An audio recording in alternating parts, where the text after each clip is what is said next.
사연자분이 보내주신 이야기 시작해볼게요. 안녕하세요. 제 아내는 어린 나이부터 일을 하면서 형제들을 돌보며 지내온 사람입니다.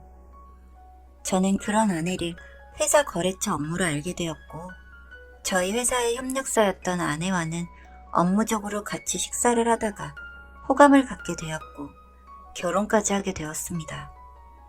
그러다 2년 정도 연애를 하고 난 후 저희는 결혼 생활을 하게 되었어요.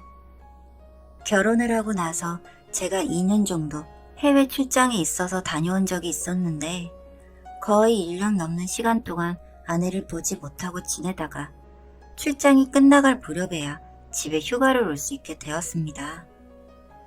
1년이 넘는 시간 동안 와이프는 제법 통통해져 있었고 혼자 살다 보니 외로워서 자꾸 간식을 먹는다는 와이프가 귀엽기도 하면서 한편으로는 조금 짠하기도 했습니다. 그렇게 저희 출장은 끝났고 한국으로 돌아와서 다시금 와이프와 두 번째 신혼을 맞이했어요. 길고 긴 출장을 마치고 오니 저희는 더욱 애틋해져 있었고 그렇게 기다리던 아이도 태어나게 되었습니다. 아이를 너무 좋아하는 저희 두 사람이었기 때문에 결혼 후 아이를 바로 가지려고 했는데 제가 해외 출장 일정이 길게 잡혀있는 바람에 결국 몇 년이 지난 후에야 아이를 갖게 되었죠. 저희는 예쁜 딸아이를 낳았고 정말 사랑으로 키우고 있었습니다. 아이를 출산하면서 와이프는 다니던 회사를 퇴직하고 육아에만 전념하고 있었어요. 밤새 이유도 없이 울어대는 아이를 보면서 잠을 편히 못 자서 힘들기도 했고 그러면서 쑥쑥 자라는 아이를 보며 감사하기도 했습니다. 그러다 얼마 전에 엘리베이터를 타는데 저의 층의 아래에 사는 한 젊은 남자와 아기를 보게 되었어요. 안녕하세요. 네, 안녕하세요. 아기 몇 살이에요? 이제 2돌쯤 다 되어가요. 아, 저희는 이제 돌 다 돼가는데 반가워요. 혼자 아기를 안고 있는 이웃 주민들에게 저는 반갑게 인사를 했고 마침 아기를 키우는 비슷한 처지라서 동질감이 느껴졌습니다. 반가운 마음에 그 자리에서 연락처도 교환을 하고 한 번은 저희 집에 식사를 초대했는데 알고 보니 아래층 남자는 싱글파파였어요. 와이프는 결혼도 하기 전에 아기만 낳고 도망치듯 사라져버려서 결국 혼자서 키우고 있다고 하면서 아이를 바라보는데 정말 눈에서 꿀이 뚝뚝 떨어지더라고요. 둘 다 딸아이이기도 하고 친하게 지내자고 하며 같이 맥주를 먹고 있었고 와이프는 두 아기를 케어하고 있었습니다. 그날 이후 저희는 같은 어린이집에 아이들을 보내고 저녁에 같이 유모차를 끌고서 산책도 가는 등 친한 친구로 지내게 되었습니다. 그렇게 몇 년이 흘렀고 두 아이는 같은 유치원에 다니게 되었습니다. 아파트 단지 앞에 있는 유치원이라 저희 아파트 입주민들은 대부분 그 유치원에 보냈어서 학부모들끼리도 잘 알고 지냈어요. 하루는 제가 휴무를 쓰고 아이를 데리러 갔는데 유치원 선생님이 어리둥절해 하더라고요.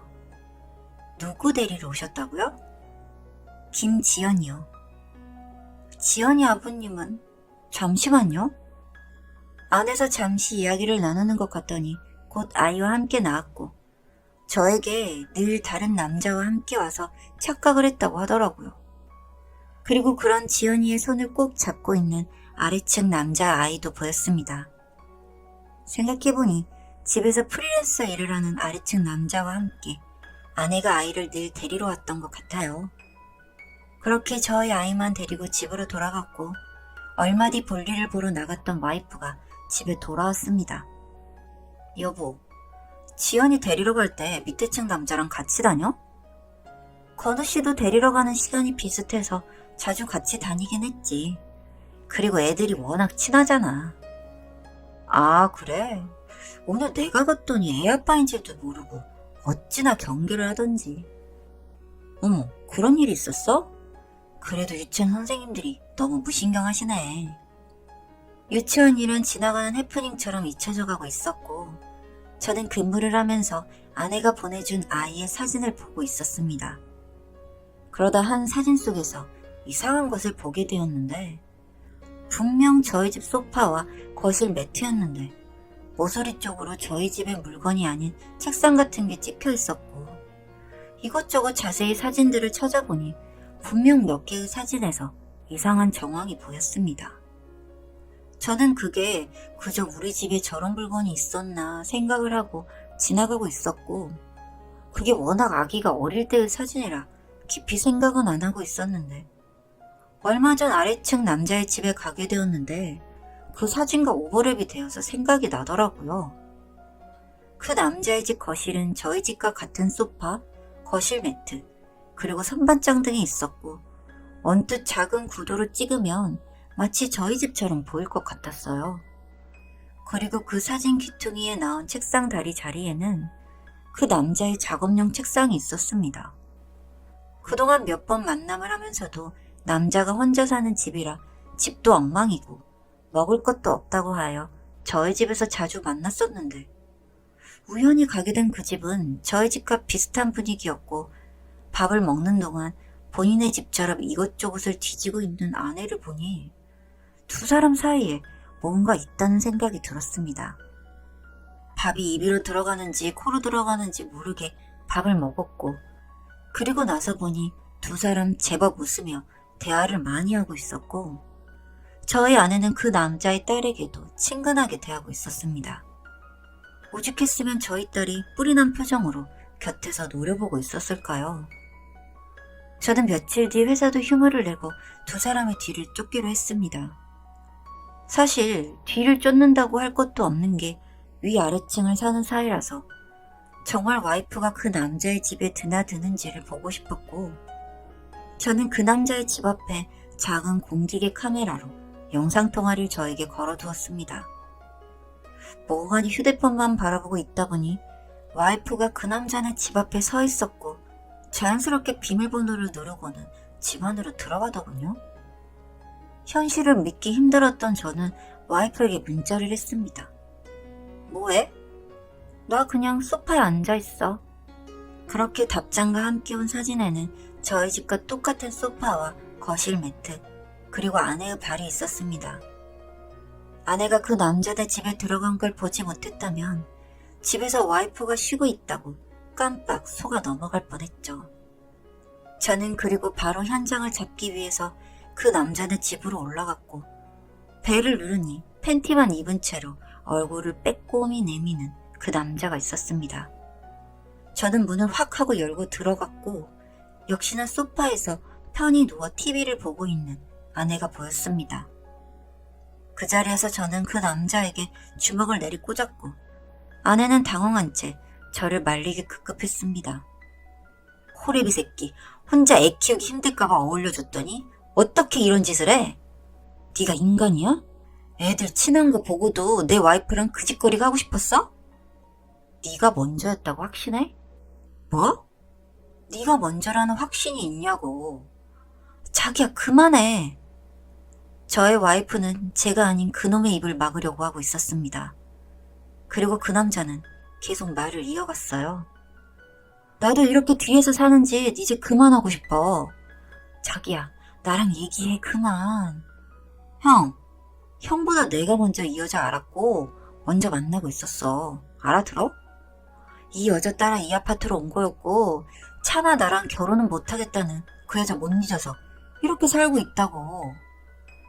그럼 애만 낳고 도망갔다는 여자는?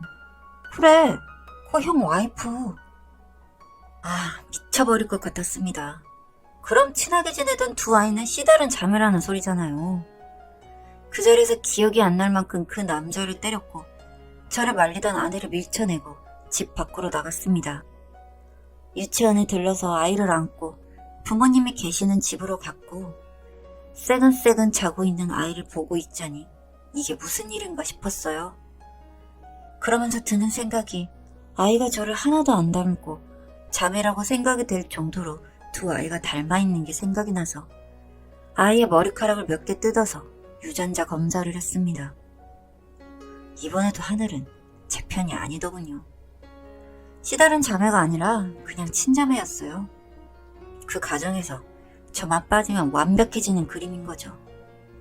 저는 그 다음날 그 남자와 아내를 상대로 소송을 준비했습니다. 아내는 울고 불면서 성폭행을 당한 거니 본인은 몰랐던 일이니 발뺌을 하고 무슨 생각인 건지 그 남자도 갑자기 한 번의 실수였다고 말을 바꾸더군요. 아마도 뻔하죠 뭐. 작은 회사에 다니던 와이프가 저랑 이혼하고 나면 겨우 밥벌이나 하는 프리랜서랑 애 둘을 키우면서 어떻게 살겠어요? 아내가 그동안 편하게 사 먹은 커피, 문화센터, 그리고 계절이 바뀔 때마다 했던 쇼핑들 다 제 돈입니다. 결국 저는 그 사람들에게 돈줄일 뿐인 거죠. 저는 상간남 소송을 하고 와이프에게 이혼 소송을 했습니다. 특히 정신적으로 너무 큰 충격을 받아서 정신적 피해 보상 비용까지 톡톡히 청구를 했어요. 이런 일이 드문 건지 법원에서도 크게 술렁이는 모습을 봤고 아무 말도 하지 못하는 아내와 저를 말리는 처가댁 식구들 더는 중요하지 않았습니다.